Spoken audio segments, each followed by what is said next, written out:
You know, I'm bored. I'm bored like you guys. I'm sick and tired of the same old thing, the cookie cutter videos where we're just like, hey, here's more computer crap that, you know, because of inflation and prices right now, you can't afford it.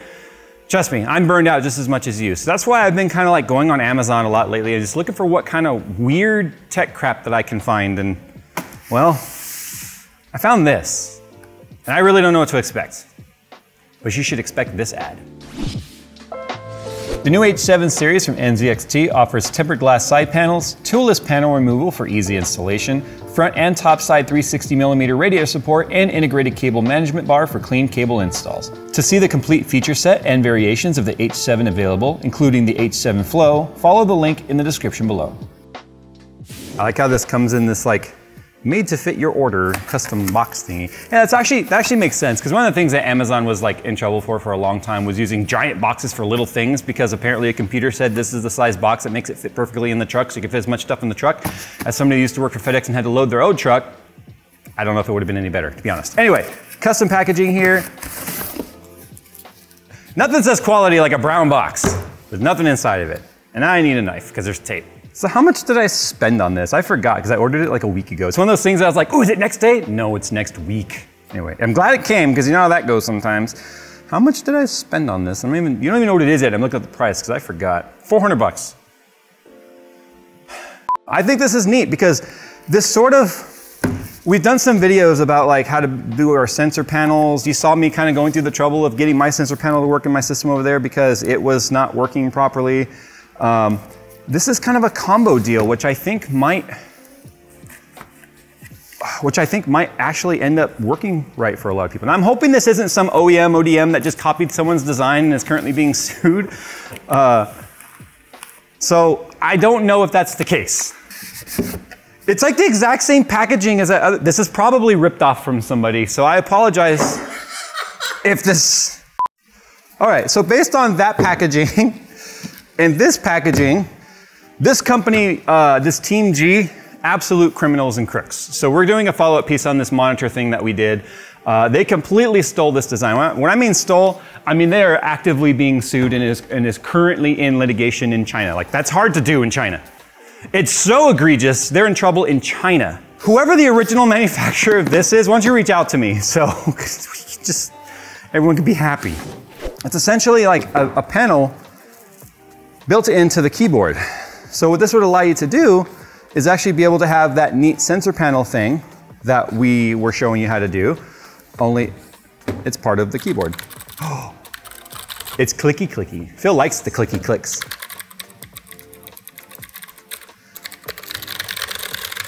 So it's essentially a 65% keyboard, maybe a little bit more, because doesn't 65% have those keys?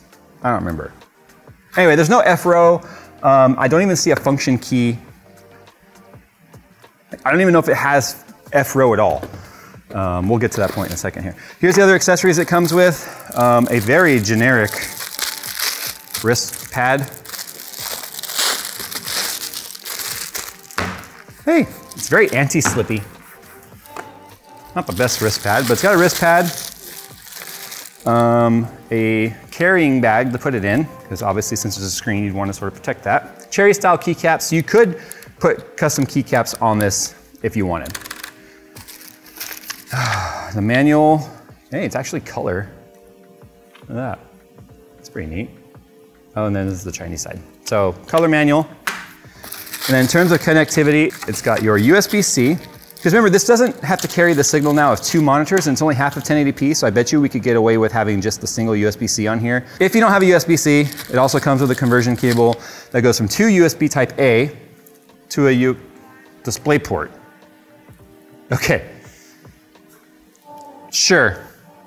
So the other thing too is it is touchscreen. So it would make, remember we always try and, we have that philosophy that we go by, like I said, which is, does it do what it's designed to do? So in this case, is it designed to be a keyboard and a screen? Which, by the way, we'll take this off. It is a glossy screen. A glossy screen with a touch screen, or digitizer, touch digitizer panel.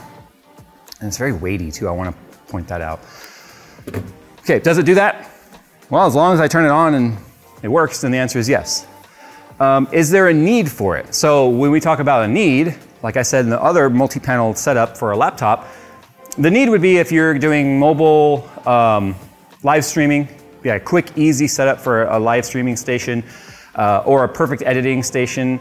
So if you've got timelines and you got asset folders up and stuff, it gives you an easy way to just, in one carry bag, have everything you need to be able to do your on-the-road editing. Then the third one is going to be the price. $389 is what this one costs. A decent mechanical keyboard is probably going to run you, a solid $70 maybe for like real switches and stuff. So which means we're paying about $300 for the panel. So that becomes a pretty steep kind of a cost there. However, the thing to keep in mind too is anything that is packaged like this in convenience and small form factor and stuff is going to cost more. Speaking of package, on the back, I forgot to mention, we do have giant anti-slip feet as well as the pop-up legs. Now, one thing that I would have liked to have seen at this price point before we even get into the functionality of it is I would have loved to have seen the screen be on a hinge. Because my problem is it's at the same exact plane as the keyboard. Now, oftentimes when you're sitting down in a chair, because it's glossy, there's going to be quite the reflection. If you have a panel in front of you, that's just going to be a reflection of the panel in front of you. So I would have loved to have seen the screen, because look how thick the enclosure is. I would love to have seen the screen be on a hinge that you could pop up out of the enclosure, look straight on. Make it a strong enough hinge, because it is a touch screen, so if you're pushing on it, you don't want it popping back down. That way, if you're just using it as a secondary display of some sort, and then if you're using it as a touch screen, you can just fold it down. Or even have a little pop-out kickstand on either side that kind of stands up inside so it comes up, and the kickstand flips down, and then that'll hold its position as you're touching on it. I would have liked to have seen that, because I do believe the angle of this is odd. And then on the back, because it does have a built-in menu, here's your USB-C, here's your double USB-A, if you have to plug that into the display port. I don't think this is going to carry a hub signal. We'll check it, but I don't think this works as a hub. It could, I don't know. But anyway, power button and then plus and minus button for when you're navigating through the menu. So anyway, let's get this hooked up. Let's get some sort of a signal going to this. And let's just see if this has any practical use for 390 bucks. All right, so it's hooked up to my laptop. You can see right now it is just display mirroring. I'm checking for latency right now between the mouse cursor, and so far it's not. See, what we experienced with the pop-out panels was some latency, where you wiggle the mouse and then you can see the main panel mouse wiggle because it's a high refresh rate panel, and then the side ones just a few milliseconds behind, but enough to be actually perceived with the naked eye without even having to measure it. So that obviously leads to issues. Its resolution right now is super funky because it's just mirroring this desktop. But check this out, there is RGB here. It's downfire, and you can see some of it does go through the keycaps. Before we get going here, let's take a look at the menu. Hey, can we actually control, brightness this time? Is it changing the backlight? I don't know. Oh yeah, it is. It's just, from 0 to 100 is more like from 60 to 75. First thing I want to check now is, do we get any sort of pass-through with this connected to USB-C? So if we wanted to make this like a hub for keyboard, mouse, and stuff, and then you just have laptop off to the side or whatever. It does! So it actually does have pass-through on there. That's awesome. So that doubles as both USB-A signal to DisplayPort, plus it's a hub. The touchscreen aspect of it clearly works. Let's go to jays2cents.com. That way you guys can see that our gaming mats are back in stock. Sorry, it took like 6 months to get them, okay? I'm excited that they're back. Get yours, link down below. So it really just feels like if I were on like a Microsoft tablet at this point. So keeping in line with number 2 on our trifecta of whether or not a product is worth it, does it serve a purpose? So what I've done here is I set up our OBS in more of a horizontal layout where I was able to have a screen preview right here. We have our sources there, our scenes there, and then we have obviously our start, stop, streaming buttons there, and then we've got our audio meters. But because this is a touchscreen, it would give us, I'm gonna move this here for a second, more like this. It gives us an easy way to be able to control audio meters. Whoops. If you actually touch it, Jay, it helps. So you're kind of seeing why is it not going now? Because it was going just fine for me a minute ago. There we go. That was weird. I had to click it. I think maybe I had to click on it for OBS to bring that to the foreground or something. But anyway, you can see now we can adjust audio meters. I was doing this a whole bunch off camera and it was working just fine. So now you can see some of the nuances of this. I think it just has something to do with it being at full right next to that speaker button. Because what I was doing is I was muting and unmuting quite a bit. Most people are not going to be adjusting their sliders a whole bunch like that. I wonder if setting it vertical would help. So you can do a vertical layout like this. So it's that. Vertical seems to work a little better. I think once you just get used to where to touch, like I'm noticing it's just slightly to the left, then it seems to work just fine. But you could also quickly mute if you needed to. You know, if your mom's coming in and is like, you gotta go to bed, and you're like, Mom, just 5 more minutes, please. I finally got some viewers. In my case, it's like, wife, can I please have 5 more minutes? Okay guys, sorry about that. You know. Also too, over here on the scenes, because remember you can arrange this however you want. Like I didn't want to scoot that over too far, but if you do scenes as a grid layout, you can easily switch between scenes. Like there's me with the webcam and there's Phil. Look, Phil's famous now. So you can literally just switch between scenes quickly and stuff like that. It kind of turns it into like a, I don't want to say a Stream Deck, because this doesn't do, like obviously like this doesn't do Stream Deck functions, but this just allowed us to set up OBS in a certain way that allows it to always be here in our face, you know, and then you're like, oh, I want to switch scenes, just there we go. We switched the scene just that easy. That's the only thing we wish we could do. We wish OBS would allow us to scale some of the buttons up to make it a little bit more touchscreen friendly, but as you can see, I mean, that's working just fine. So this is a decent use case. So some other examples of ways that you could use this professionally, you could have some asset folders open down here. We've got our Premiere open over there. I do kind of wish these maybe had a mirrored set on the side or something. So in this instance, it's going off to the side or whatever, but that's fine. If we're using a keyboard and a mouse like this, it's perfectly fine that it would be in front of the keyboard, the laptop, but now you've got a lot of depth to have to worry about. You know, if you didn't want to do it that way, you could also pop out your timeline here. So you'd be able to quickly maybe have your volume sliders and stuff here, because Phil's always working with those knobs and things. You'd have that set up down there. We've seen like pictures of this being used with something like GarageBand or Audition, where you can just have touch sliders and stuff to deal with different gains on different tracks. You know, there's a lot of opportunity there. Let's talk about the OEM, ODM. Oh, and before we get to that, typing. It's kind of fat. I mean, it's really a fat keyboard. It's not very low profile. And then with the legs kicked down like that, it definitely makes me have to really get my wrists up. The bottom of the wrist pad, as you can see, is curved. So it tends to roll around a lot, but see, and it also kind of teeter-totters a little bit. So it doesn't exactly make it the nicest thing. I almost feel like this is just a nice to have that they threw in. Whatever, it would have been neat if it maybe had a magnetic thing that was like, when it comes to typing, it's not too bad for someone like me who sucks. I actually feel like I'm a little more accurate on this keyboard than I've been. And Phil can tell you, I'm always like,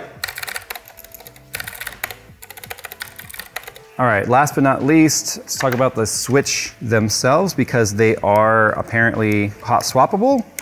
Well, swappable, I should say. There we go. Okay, so they are Gatoron switches, which we found out in the manual, and they are hot swappable. Does that mean I would go in here and change all the switches? Well, no, because you've already paid a lot of money for this keyboard. So if you do that, then the value, whoops, goes absolutely out the window. So $389 thing turns into like a $500 thing, or however many of the I think the switches are like $2 a piece or something like that. But look how many switches there are. So that makes it nice to replace a switch if it goes sluggish or stops working or whatever.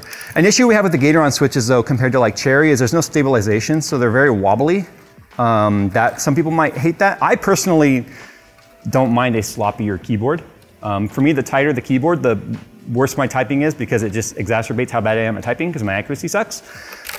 But you can switch the keycaps if you want, but anything you do like that is just gonna add to the price, and that's something worth keeping in mind. You might wanna get yourself a screen protector for this. They do sell them on Amazon if you're gonna be using it as a touch screen, because it's not very slick. There's a lot of like friction. It's very kind of grabby. And that's gonna depend, I have calluses on my fingers, so that's gonna depend on your skin oils and stuff, but I would rather be touching around on a touchpad or touchscreen protector than the touchscreen itself. So I would highly recommend that. All right, so let's talk about the legitness being the last thing, because that's legitness. We don't want anyone getting kind of screwed by somebody that might be manufacturing this without their permission. Which is unfortunately how it happens a lot of times with like Chinese OEM ODMs, is they'll take a product that they're paid to make and they'll make it for that company, but then they'll make a crap ton more of them for their own profit and selling them directly under the premise that it's the real product. I mean, unfortunately, it happens with all kinds of products. All the way down to graphics cards. We've seen fake NVIDIA and fake AMD cards. It's no surprise. The interesting thing about this is FitChip, when we look that up, what we come back with, and I keep grabbing the mouse that's not plugged in. We come back with a Kickstarter. What's funny is the manual matches the overall design, but one of the things I notice here is that the actual FitChip logo on their official Kickstarter, the font doesn't match what's on here. So that's sketchy, but then Phil and I were talking about it, and he was saying that even in China, like one thing about knocking off the product is they put their own company name on there, and that even in China, it's a big deal to put your name on top of someone else's thing, or steal their name and put it on your thing. So name stealing is kind of a big deal there. But I'm just a little thrown off by the fact that it has a different font. But when I search here too, automatically all of the backing, and this was last updated in January, so this Kickstarter has not been updated in 7 months, January 10th, so 7 months. All the pledge amounts are in Hong Kong dollars. So that tells me that this Kickstarter, and it's even right here, the location of this product is Hong Kong, Hong Kong. That makes me feel a little bit more comfortable with the fact that when I also search for any sort of reviews on the product, I come back with techinspection.net, which I don't know anything about them. I don't know how well they vetted this. And then I click on the link they provide. It brings me back to Amazon that has, again, the actual sale of the product with the name and no other name in there for the same price. The only thing that's a little sketchy about that is when I go to their store, they have the triple monitor extender from Ofaya P2 12-inch screen extender portable monitor, which I happen to know that these pull-out ones are absolutely not made by this company, because that company reached out to me to tell me all about how the Chinese ODMs have stolen their design, and they're currently in litigation. But I think that's on BQAA for selling the fake product, because when we scroll down here, here's the single panel design from that same company. When we come down here, here's the K1 panel, which is a membrane with the touch buttons on the side, or physical buttons on the side. And then here's the one that we've got right here. But those just say FitChip. They don't say any other brand like this one here, monitor extender from Ofaya, whatever it is. So what I'm gonna do is I'm gonna put a link to both the Kickstarter down below, which I think is over because it hasn't been updated in 7 months, but just so you can see the official launch of this product. And then I'm gonna put the Amazon listing for the one that just says FitChip with no other name. I'm having a hard time finding, I think, honestly, this might have been a Kickstarted thing in Hong Kong just to get the manufacturing up and going, and now they're probably selling it to these other brands directly. I honestly think that might be what's happening. Or there's manufacturing in other brands themselves. It's just the manufacturing landscape out in East Asia is very odd when it comes to who owns what designs. Just browse around the tech section on Amazon and you'll realize just how crazy that is when it comes to the one-off stuff. But I think it's a cool product. Is it $390 plus tax? You know, $400 worth. Well, that's purely subjective.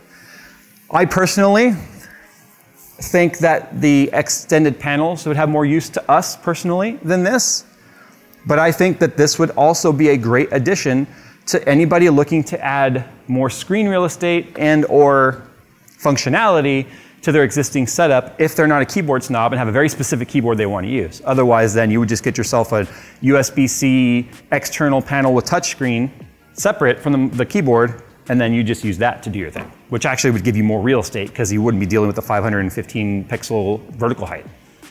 So anyway, there you go, guys. Sound off down below how you guys feel about this product. I think it's neat. I love looking for weird crap like this. Oh, hey, functional keyboard, Model K2 FitChip. Shenzhen technology made in China. I'm not surprised from Shenzhen, but whatever.